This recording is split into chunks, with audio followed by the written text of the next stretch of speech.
The chandeliers dripped with gold, their flames flickering against the mirrored walls of the Aramont estate. Music swelled through the ballroom, violins, flutes, and laughter, blending into an intoxicating symphony of wealth and deceit. Ladies twirled in silk and lace, their masks glittering with jewels, while gentlemen whispered secrets behind crystal glasses of champagne. And in the farthest corner, half veiled by the marble pillars and the shadow of an enormous crimson curtain, stood her, Isabel Marin. No one knew her name. No one dared to ask. She was merely the girl in the shadows, a mysterious figure who never danced, never spoke, never sought to be seen. Her mask was simple, white satin edged in silver, but her eyes beneath it held a depth that could undo any man who stared too long. She didn't belong here, she knew it, the perfume-choked air, the dazzling smiles, the cruel gossip hidden behind silk fans. This world was not hers. She had slipped in under another name, her invitation borrowed, her dress a relic from a kind stranger's charity. And yet she had to be here, because somewhere in this room stood the man who had destroyed her family.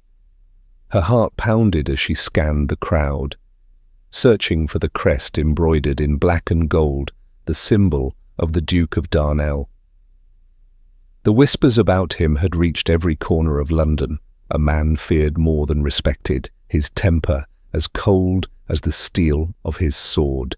They said he'd never been defeated in battle or in business, that he collected debts and secrets with the same precision. He was ruthless, untouchable, and tonight he was here. She clutched her fan to steady her trembling hands. Beneath her calm exterior, vengeance burned quietly. For 2 years she had lived as a ghost, hiding from the world that had cast her aside after her father's ruin. A ruin she was certain the Duke had orchestrated. A ripple passed through the crowd as the music halted. Every head turned toward the grand staircase. And there he was. The Duke of Darnell descended slowly, dressed in black velvet, his mask shaped like the wings of a raven.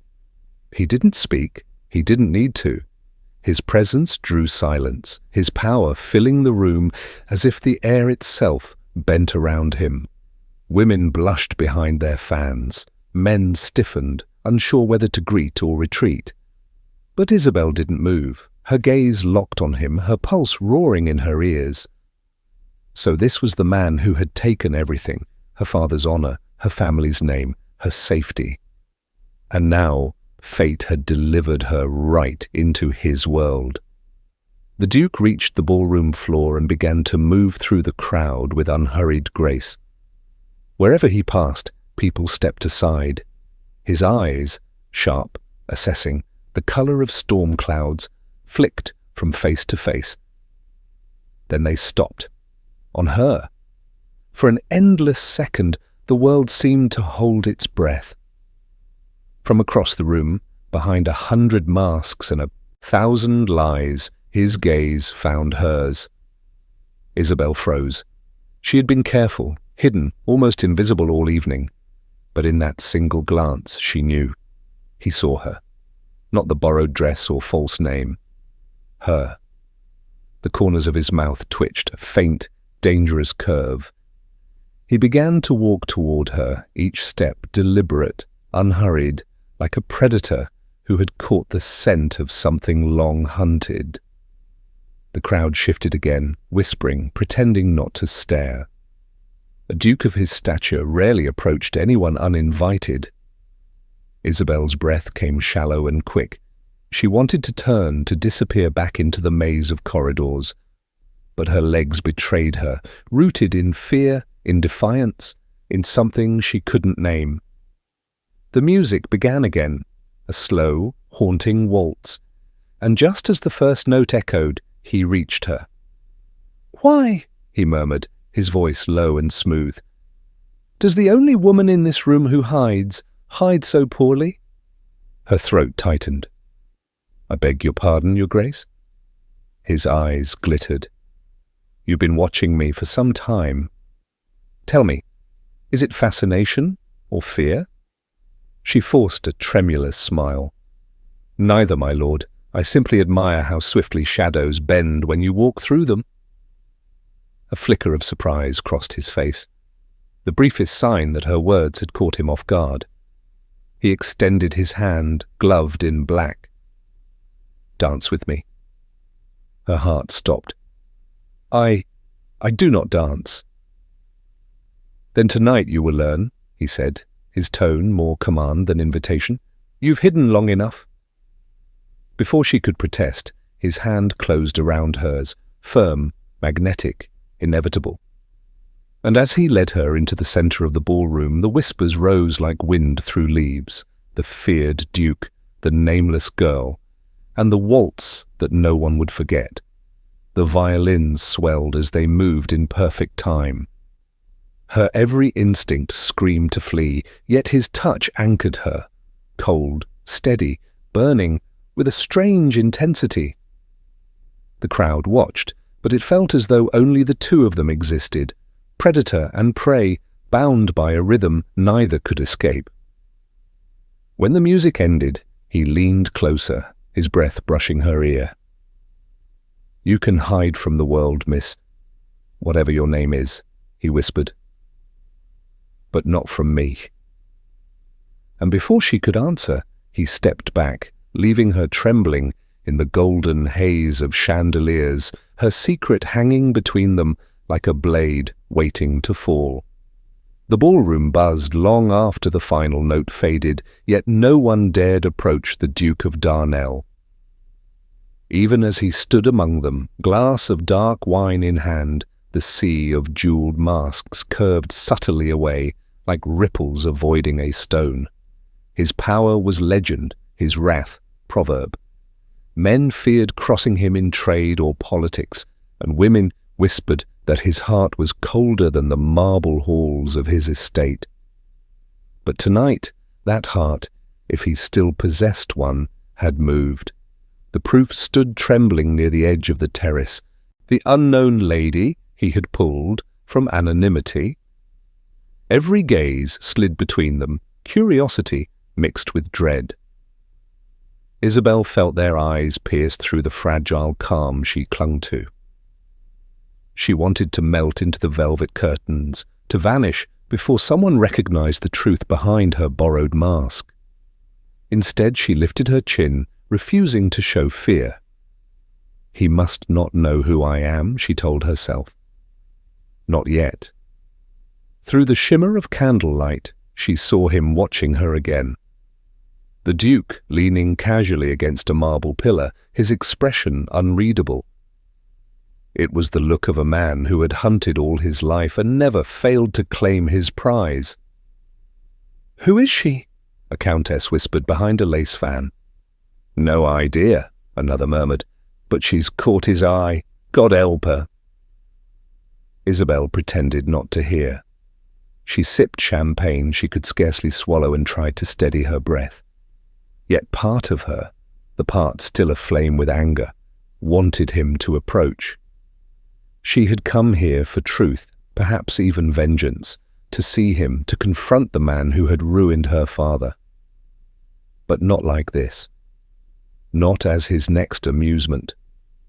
Moments later, the Duke moved again, leaving a trail of silence behind. He didn't head toward her this time. Instead, he paused before Lord Pembroke, the host of the ball, and murmured a few words. Whatever he said made the older man pale. Then, without ceremony, the Duke turned and disappeared through the open doors leading to the terrace. A cool wind slipped through the room. A silent invitation. Isabel hesitated only a heartbeat before following. The night outside was drenched in moonlight. The gardens glimmered, wet from an earlier rain. The Duke stood near the balustrade, the wind stirring the black folds of his cloak. When she stepped onto the terrace, he didn't turn. "I wondered how long you would wait," he said quietly. Her voice trembled despite herself. I came for air, not for you. He faced her then, slow, deliberate, and for the first time she saw his eyes unmasked, grey as winter storms but not lifeless, searching. Every woman here watches me in fear or ambition, he said. You are the first to look at me as if you already know me. Why? I don't, she lied. He studied her for a long moment, then smiled. A faint, dangerous thing. Lies suit you poorly. Then perhaps I've learned from masters. A flicker of amusement crossed his face. Sharp tongue for a stranger. He stepped closer. Tell me your name. Her pulse raced. If I speak it, he'll remember. He'll see father's eyes in mine. She forced a soft laugh. Would it matter? A name is only a mask. Perhaps, but masks are meant to be removed. He reached up, slowly, his gloved hand hovering near her cheek, not touching, merely testing the distance. She didn't move. The world around them seemed to narrow to breath and heartbeat. Then, from the doorway, voices intruded. Drunken, laughter, the scrape of heels. Isabel stepped back into the shadows before he could finish what he'd begun. The Duke turned toward the interruption, his jaw tightening, then looked again to where she'd stood. She was gone. Inside, hidden behind the heavy curtains, Isabel pressed a hand to her chest, her breath ragged. She had escaped his gaze, for now. But she had seen something in his eyes that unsettled her resolve. Not cruelty, not arrogance, but recognition. Did he remember her father? Did he know what had been taken from them? Her thoughts spiraled. She needed proof before she could strike. Documents, letters, something that would expose him. And yet, as she glanced back toward the terrace, where he still lingered in the moonlight, a dangerous truth whispered through her chest. She didn't only want justice, she wanted to understand him. At that same moment, the Duke's valet approached quietly. Your Grace, the carriage is ready. Lucien Darnell did not answer at once. His eyes lingered on the curtain that had just moved. Find out who she is, he ordered finally. Every detail, every lie. Yes, Your Grace. He turned toward the night again, his thoughts dark. For years he had believed his enemies buried, their debts paid in blood and silence. But something in that girl's gaze had unsettled him, stirred a memory he had forced himself to forget, a promise made to a dying man. Protect my daughter. Lucien clenched his jaw. The past was not as dead as he'd believed. The rain came later that night, soft at first, then harder. A steady drumbeat on the roof of the carriages departing from Aramont Hall. Inside, laughter faded, masks were lifted, and lies were packed away with jewels and silk. Only a few candles remained lit in the upper corridors, their flickering light painting long shadows across the walls. Isabel had not left. She moved like a whisper through the empty hall, her slippered feet silent on the marble floor. Every nerve in her body screamed at her to go, to run before someone noticed her absence from the guest carriages. But the memory of her father's broken expression held her steady. She had seen the Duke's crest tonight, embroidered in gold on his signet ring. That ring had once sealed the letter that ruined her family. If she could just find proof of his deceit, she could clear her father's name at last. Rumour said the Duke never travelled without his personal documents, that he kept them close even when attending the most frivolous of gatherings. And Lord Pembroke's study, she'd overheard a servant say, had been given over to him for the evening. She slipped through the side corridor, past portraits of powdered aristocrats, whose eyes seemed to follow her. The door to the study loomed at the end, tall, oak, carved with the Darnell crest, a raven clutching a sword. Her hand trembled as she turned the handle. The The room was vast, lined, with bookshelves and the scent of tobacco. A fire still burned low, casting amber light on the desk piled with letters and sealed envelopes. She crossed quickly, heart pounding, scanning the wax seals until she found one marked with the Darnell Raven. Her fingers shook as she broke it open.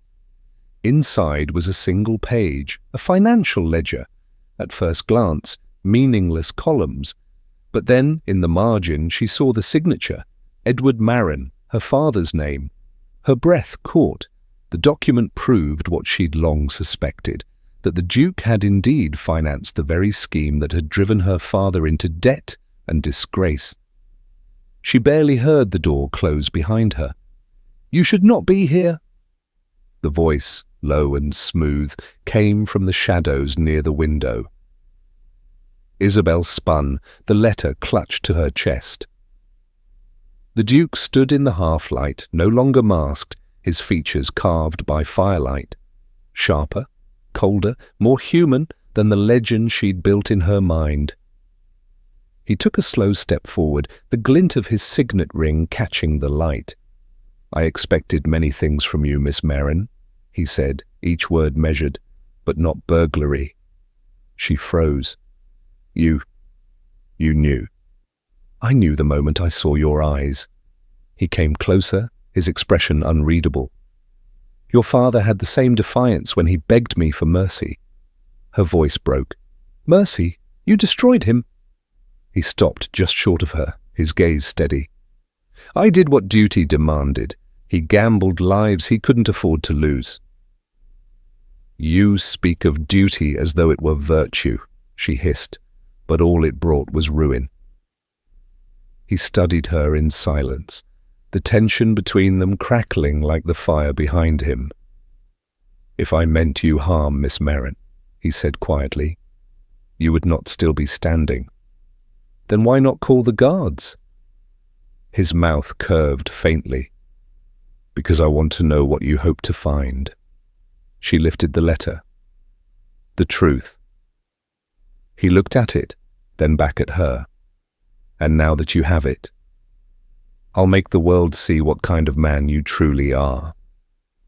He stepped closer still, until the scent of rain and smoke from his coat filled her senses. "You think the world would believe a ruined girl over a duke?" he murmured. "Even now they'd hang on my every word, and call you mad." She trembled, fury and fear warring within her. "Then perhaps madness is all I have left." Lucien's eyes softened. "Barely. You have more than that." For a long moment, silence stretched between them. The fire crackled, the rain outside softened. He reached out slowly and took the letter from her shaking hand. Instead of tearing it, he folded it neatly and placed it on the desk. "Keep your secrets, Miss Marin," he said finally. "But understand this. Not every sin has a villain, and not every villain enjoys his sins." He turned toward the door, then paused. "You have two choices. Leave now and I'll forget this ever happened, or stay and you'll learn what truly happened to your father. But once you step further, there is no turning back." Her voice came as a whisper. "You expect me to trust you?" He glanced back, his expression unreadable. "No, I expect you to be brave enough not to." And with that, he was gone, leaving her in the dim firelight, torn between vengeance and a growing, dangerous curiosity.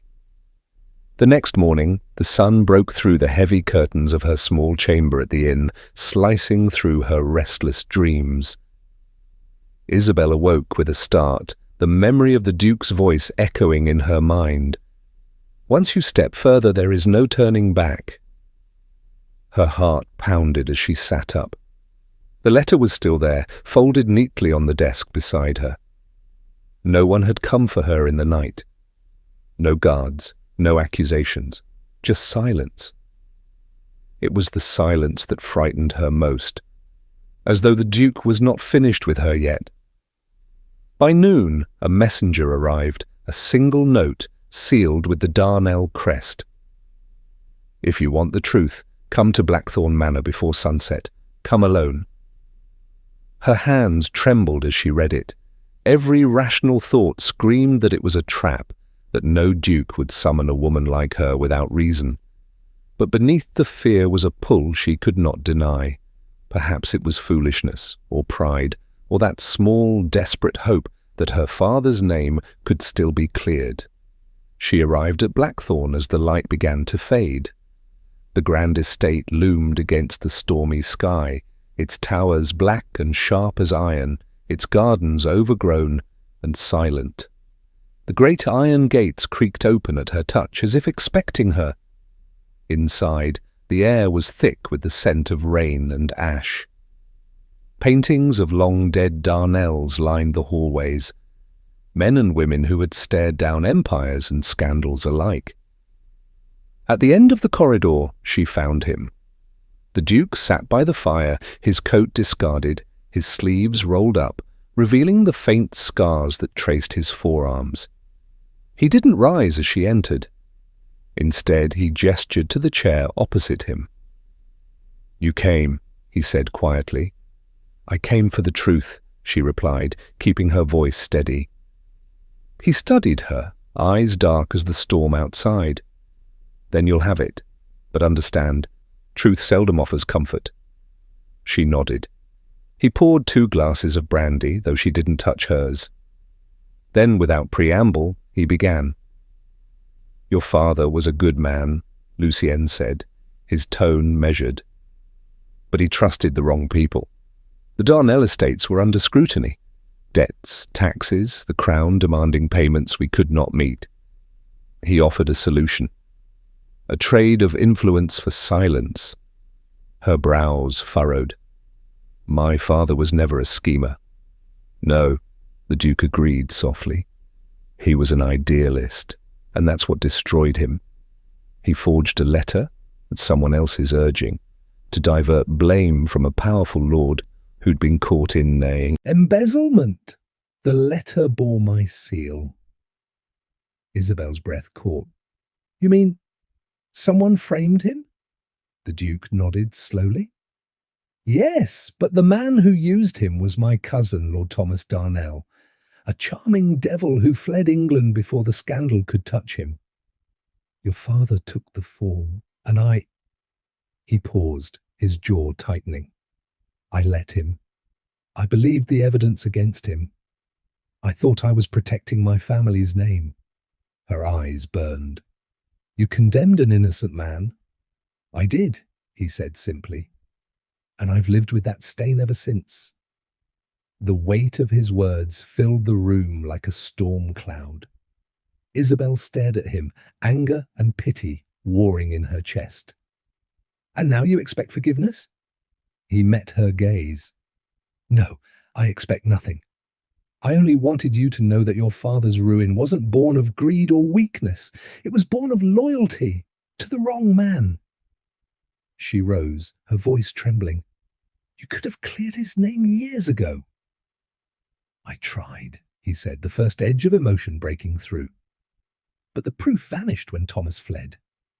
I searched for years. I even offered a bounty. No one found him." The room fell silent, but for the crackle of the fire. "Then why tell me now?" she whispered. "Because last night I saw the same fury in your eyes that I once saw in mine. You deserve to know the truth before you destroy yourself chasing ghosts." She turned away, tears stinging her eyes. "You don't understand. My entire life ended that day. My father died in shame, and my mother in grief. There's nothing left to save."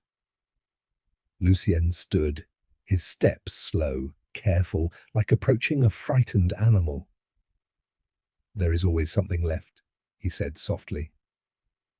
"Even if it's just the chance to begin again." She looked up at him then, and for the first time saw the exhaustion beneath his composure. The haunted look of a man who had fought too many wars, some on battlefields, others within himself. He reached into the desk and handed her a small velvet pouch. Inside was a ring, her father's old signet ring, the one pawned years ago after his disgrace. "I bought it back," Lucienne said quietly. "Not as penance, as remembrance." Her fingers closed around it, and the tears she'd held back finally fell. "Why are you doing this?" she asked, voice breaking. His answer was simple. "Because the truth doesn't matter if it dies with silence." For the first time in years, Isabel didn't feel hatred.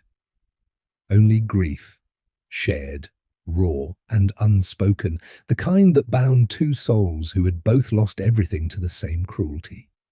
Outside, thunder rolled through the valley and the storm began again. The storm raged through the night, battering the windows of Blackthorn Manor with relentless fury. Isabel sat in the grand hall, long after the Duke had left her alone, the ring still clutched in her palm. Every flicker of lightning illuminated the towering portraits, the symbols of power and cruelty she had always despised, and yet, somewhere among them now, she saw a man, not a monster, haunted by the weight of his own sins. She should have left hours ago, but the world beyond those iron gates suddenly felt more dangerous than the one inside. When footsteps echoed through the corridor, she rose, startled. Lucienne appeared, no longer dressed in the imposing attire of the ball, but in a simple white shirt, the collar open, his hair damp from the rain. The transformation was startling. He looked almost human, stripped of the armour that had made him the most feared duke in England. "I thought you'd gone," he said, his voice softer than before. "I almost did," she replied, meeting his gaze. "But something told me if I left now I'd regret it." A faint smile tugged at the corner of his mouth. "Then you're braver than most who enter this house." He walked to the fire and added another log, the orange light casting long shadows across his face. For a moment he seemed lost in thought. Then he said, "You think I am cruel." She hesitated. "I did." "And now?" "I think cruelty wears many faces," she said quietly. "Yours just happens to hide behind sorrow."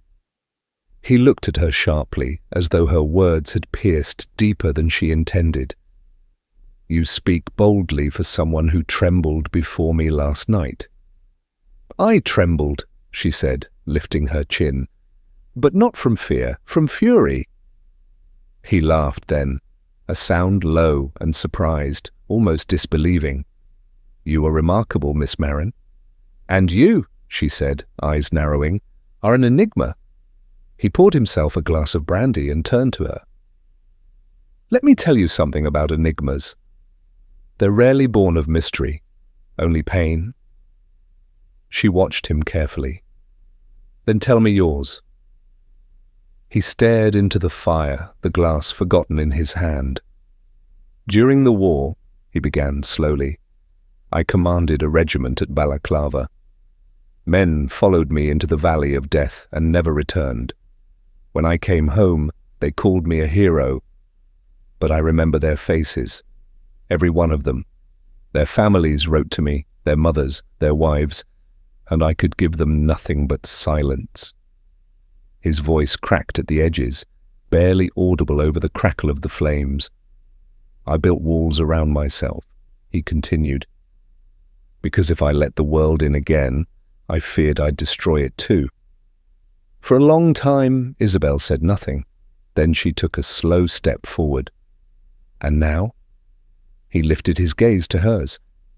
"Now I find myself wondering if the walls kept me safe, or simply alone." The air between them thickened, fragile, unspoken. She felt the pull she had tried so hard to resist, the quiet ache of two broken hearts recognizing each other. "You're not what I expected," she murmured.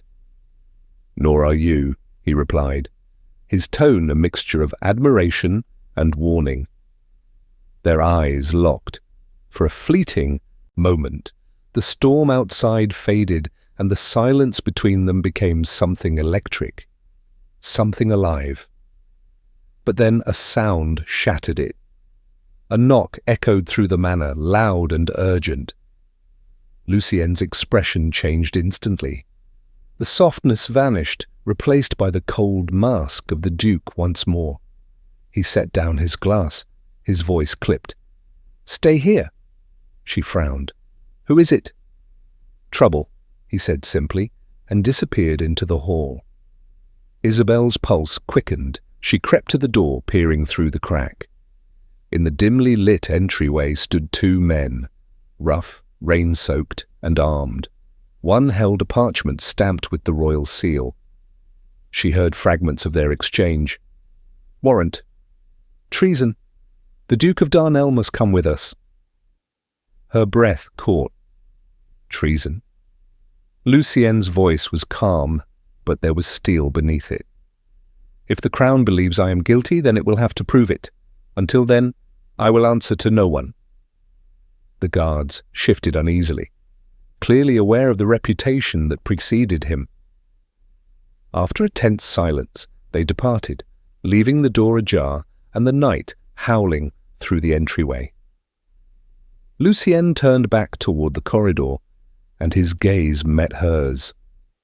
"You shouldn't have heard that," he said quietly. "What does it mean?" she demanded. "It means," he replied, stepping closer, "the ghosts I thought were buried are stirring again. And if you stay here, Miss Marin, they will come for you too." Her heartbeat thundered. "Then tell me the truth, all of it."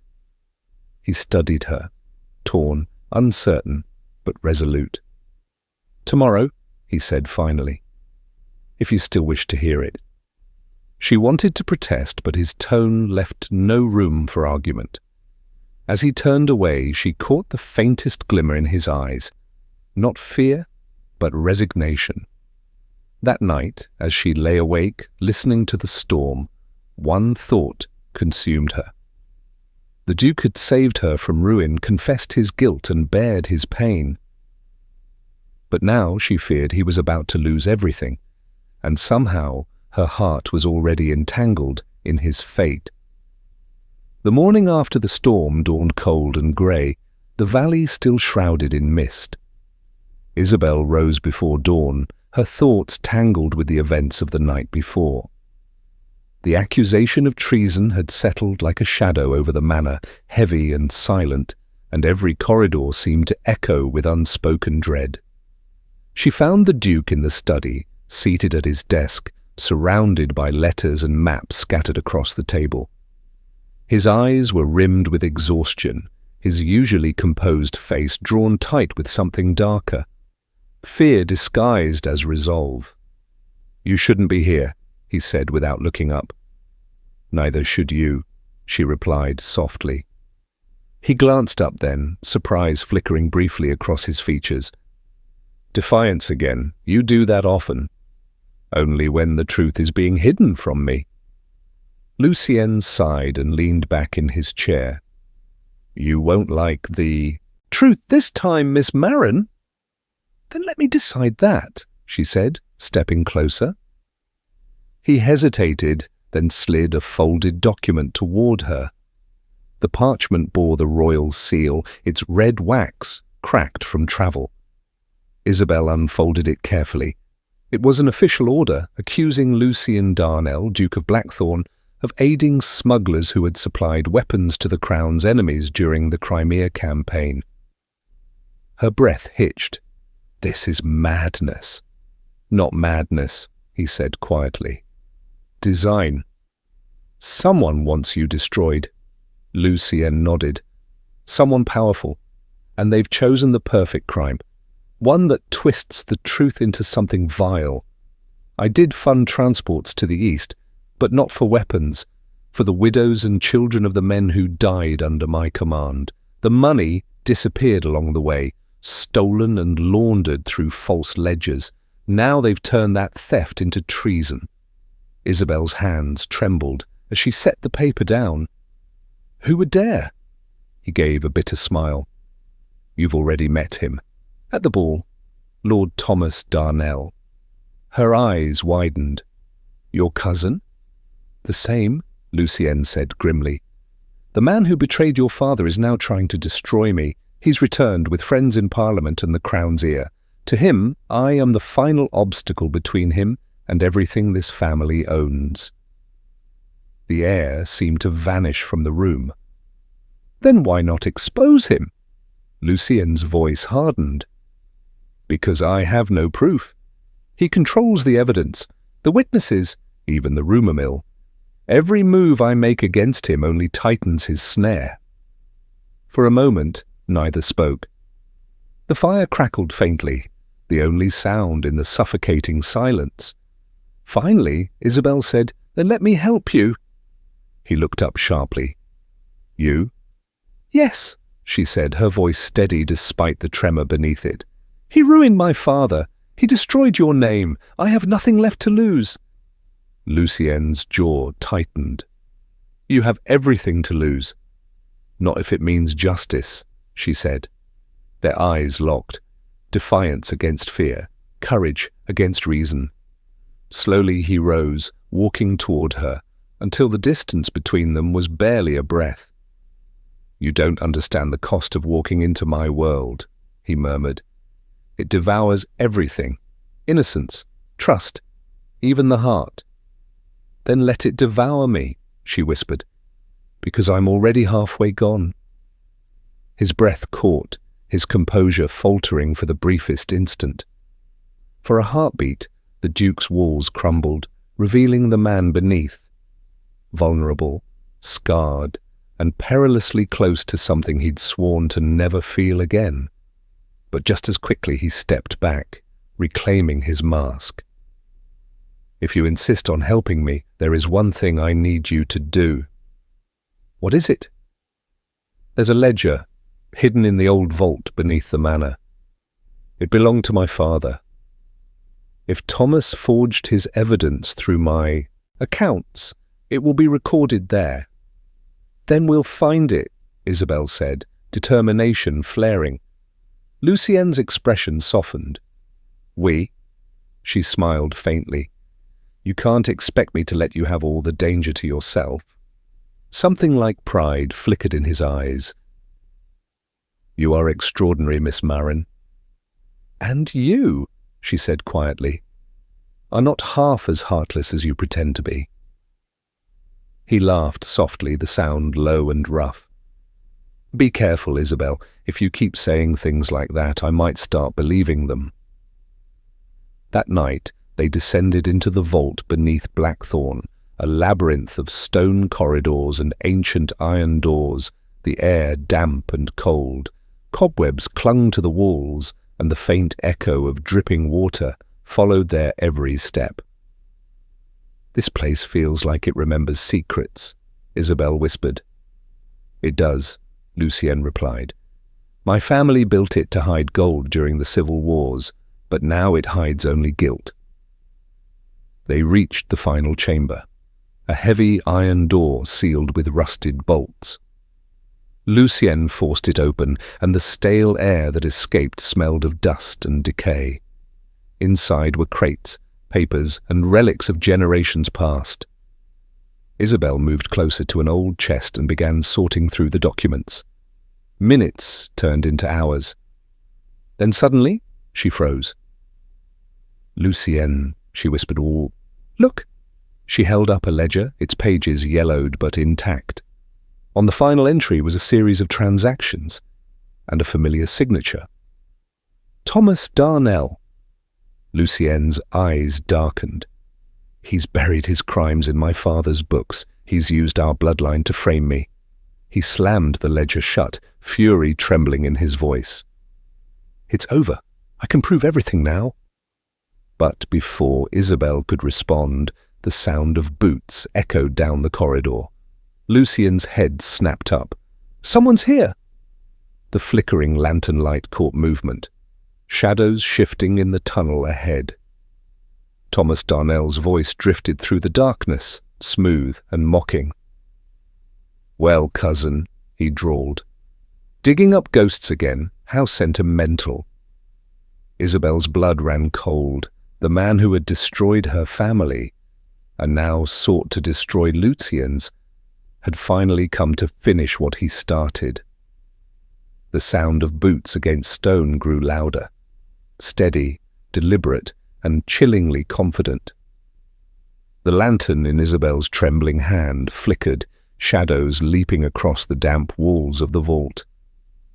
Lucien moved instinctively between her and the approaching footsteps, his hand going to the pistol holstered beneath his coat. From the darkness emerged Lord Thomas Darnell. His face was the mirror opposite of Lucien's, handsome, charming, and entirely devoid of conscience. He wore his wealth-like armor, a tailored coat, gold buttons gleaming even in the dim light. Behind him stood two men with muskets, their expressions cold and mechanical. Always did have a taste for melodrama. "Cousin," Thomas said, his smirk curling. "I half expected to find you drinking in some tavern, not spelunking through family tombs with a pretty accomplice." Lucien's voice was low, dangerously calm. "You don't belong here." "Oh, but I do," Thomas replied, stepping forward. "After all, this estate is mine now. The Crown's decree is only days away. You'll be stripped of your title, your lands, your reputation." His eyes slid to Isabel, glinting with cruel amusement. "And your latest fascination." Lucien's jaw tightened. "Leave her out of this." "Impossible," Thomas said lightly. "She's the daughter of Edward Marin, isn't she? I remember him well, loyal to a fault, foolish but loyal. I see his eyes in her." Isabel's heart pounded. "You used him," she said, her voice trembling with rage. "You forged that letter, ruined his name, and left him to die in shame." Thomas tilted his head, mock sympathy in his tone. "Oh, my dear, I didn't ruin him. He ruined himself by trusting people who believed in honor. The world belongs to those who understand that power is the only virtue." Lucien's eyes burned. "Power without soul is rot," Thomas laughed. "Spare me your sermons, Lucien. You wear morality like a mask, but underneath, you're just like me. You destroyed men in war. I destroy them in peace. The method differs, the result does not." He gestured to the ledger still in Isabel's hand. "And that little book belongs to me." Lucien took a step forward. "Over my dead body," Thomas smirked. "If you insist." He nodded to his men. In an instant the vault filled with chaos, the crack of gunfire, the echoing clang of metal. Lucien lunged, pulling Isabel behind an overturned chest as bullets shattered crates and stone. The lantern fell, sputtering out, plunging the chamber into near darkness. "Stay down!" Lucien hissed, reloading his pistol with rapid precision. "Lucien!" "Not a word," he said, firing into the darkness. One of the attackers fell with a cry, his musket clattering to the ground. Thomas's voice echoed through the chamber, calm amid the violence. "You always did fight like a man with something to prove. Tell me, cousin, what drives you now? Guilt or her?" Lucien's shot missed narrowly, ricocheting off the stone wall. "You wouldn't understand either." "Oh, but I do," Thomas taunted. "She's your redemption, isn't she? The poor, ruined girl you'll save to convince yourself you're still human." Isabel rose before Lucien could stop her. "You're wrong," she said, stepping into the faint beam of light filtering from the vault's ceiling grate. "He's nothing like you. He doesn't hide behind cruelty to feel powerful. He faces his sins." Thomas's eyes glinted with amusement. "Then perhaps he'll face his death too." He lifted his pistol and fired. The sound cracked through the vault like thunder. Lucien moved without thinking, shoving Isabel aside. The bullet tore through his shoulder, the impact driving him to one knee. "Lucien!" Isabel cried, rushing to him, blood soaked through his sleeve, hot and bright. Thomas approached slowly, his pistol still smoking. "How poetic," he murmured. "The mighty Duke of Blackthorn, bleeding for a servant's daughter. History will remember that well." Lucien's voice was a rasp, fierce even through the pain. "History remembers truth, not tyrants." Isabel's hand brushed against the fallen musket near them. Without hesitation, she snatched it up and aimed it at Thomas. Her arms trembled, but her eyes were steady. "Drop it," she said. Thomas laughed softly. "You wouldn't dare?" "Try me." For a moment silence hung heavy. 2 hearts, 1 aim, and the ghost of justice between them. Then Thomas's smirk faltered as Isabel cocked the weapon. "You ruined my father's life," she said, her voice breaking. "You won't ruin his again through me." He raised his hands mockingly. "You think killing me will change anything? You'll hang, girl." "I don't need to kill you," she said coldly. "Just expose you." She threw the ledger toward him, a feint. As his gaze followed it, Lucienne surged up, slamming into him with brutal force. The pistol flew from Thomas's hand as the 2 men crashed into the stone floor, grappling in the dust and darkness. When it was over, Lucienne stood over his cousin, bloodied but victorious, the pistol now in his hand. Thomas lay unconscious, defeated, beside the ledger that had damned them both. Breathing hard, Lucienne turned to Isabel. "You should never have come down here," he said, his voice ragged. She smiled faintly through her tears. "And miss saving your life?" "Never." He laughed weakly, the sound rough with pain and gratitude. "You're either fearless or foolish." "Maybe both," she said softly.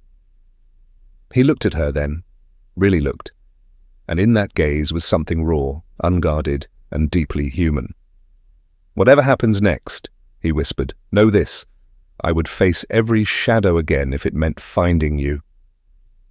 Isabel's heart stilled, her hand trembling as she reached to steady him. "Then we'll face them together." Above them, dawn began to seep through the cracks in the stone ceiling, painting the vault in pale gold. The night's violence faded, but its truth remained. Love had found them not in light, but in the depths of ruin. Morning arrived like a soft confession after a night of violence. The first rays of sunlight cut through the mist that hung over Blackthorn Manor, gilding the ancient stones with quiet grace. In the great hall, the chaos of the previous night had given way to tense silence. The Crown's inspectors had arrived, summoned by the messenger Lucien had sent before confronting Thomas. Lucien stood before them, his arm bandaged, his black coat immaculate despite the wound beneath it. His face was pale, but his gaze unwavering. Isabel stood behind him, her presence small yet fierce, the ledger clutched tightly in her hands. The very book that would decide the fate of a duke and expose a traitor. Lord Pembroke, the lead inspector, flipped through the pages slowly, his grey brows furrowed. Each entry was a blade, forged letters, falsified signatures, payments made to men who no longer lived to tell their tale. At last, he looked up, his expression grave. "These are damning documents," he said. "If true, they prove that Thomas Darnell was embezzling funds meant for veterans and framing others in the process." "They're true," Isabel said quietly, stepping forward. "I saw the seals, my father's handwriting, his innocence." Thomas, seated under guard, smirked, despite the chains around his wrists. "How touching," he sneered. "A servant girl testifying against a noble. What a fine show this will make." Pembroke's eyes narrowed. "You will speak only when asked." Lucien turned to him, his voice steady but heavy with years of restraint, finally breaking. "My cousin has bled this family dry. Men who served under my command died because of his deceit. He shamed our name, our land, and the very oath we swore to the Crown." "And you, Duke Blackthorne," Pembroke said slowly, "what of your own sins? There are whispers, cruelty, violence, isolation. How shall history remember you?" The hall fell utterly silent. Lucien's jaw tightened. For the first time, he did not deflect, did not hide behind power or title. "Let history remember that I was a man who made mistakes," he said, "but also one who tried, at least once, to make them right." His gaze flicked toward Isabel, softening. "Because someone believed I still could." A murmur rippled through the room. Thomas's smirk faltered. Isabel felt her heart twist, not with fear, but pride. Pembroke finally closed the ledger. "The crown will decide your fates," he said gravely. "Until then, Thomas Darnell is to be remanded for treason and fraud. Duke Blackthorne," he paused, "you will remain under observation until these matters are settled." Lucien inclined his head. As it should be. Thomas was dragged away, shouting curses that echoed down the corridor. For the first time in years, the manor felt lighter, as though some centuries-old curse had begun to lift. When the hall emptied, only Lucien and Isabel remained. The tension that had bound them for so long seemed to unravel in the quiet. "You saved me," Lucien said softly, breaking the silence. "No," Isabel replied, stepping closer. "We saved each other." He let out a faint, weary laugh. "You should have left long ago, Isabel, before all of this consumed you." She shook her head. "I couldn't. Every time I tried, I saw the man you pretended not to be. The man who buried his pain beneath duty. The man who still believed in honor even when no one else did." His eyes glistened faintly, the fierce mask of the Duke slipping away. "And what do you see now?" She smiled through her tears. "A man worth standing beside." He reached for her hand, tentative, as though touching something sacred. "And what if that man is broken?" "Then I'll help him heal," she whispered. The morning light spilled through the tall windows, bathing them in gold. Outside, the banners of Blackthorne fluttered once more, not in pride, but in peace. The soldiers who had once feared their duke now stood in silence, watching him walk through the courtyard, Isabel by his side. Weeks passed, and the verdict came swiftly. Thomas Darnell was found guilty of treason and executed in the Tower. His estates were forfeited.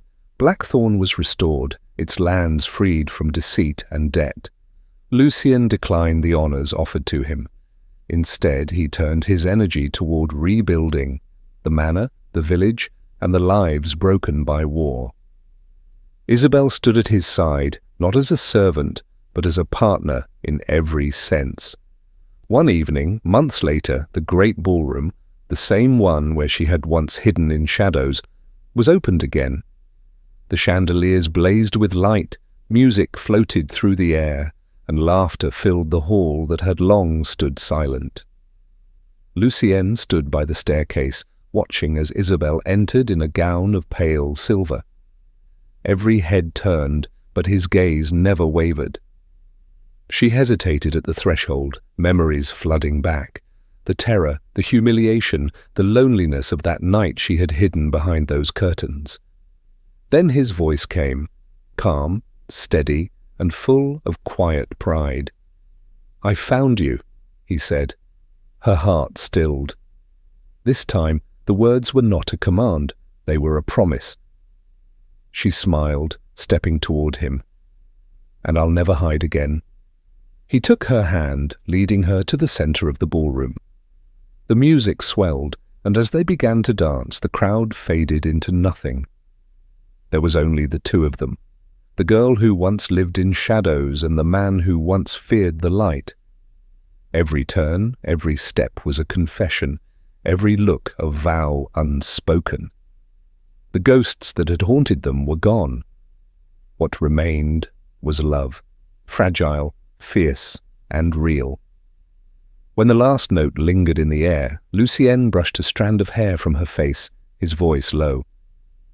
"Do you know," he murmured, "I used to believe that darkness was safer, that it hid everything ugly." "And now?" she asked. "Now I know," he whispered, his forehead resting against hers, "that it only hides the beautiful things we're too afraid to see." Outside, the first snow began to fall. Soft, silent, and full of grace. Inside, beneath the glow of countless candles, two souls who had once been strangers found home in each other. And, for the first time, the Duke who had feared love and the woman who had lived in shadows stepped fully into the light.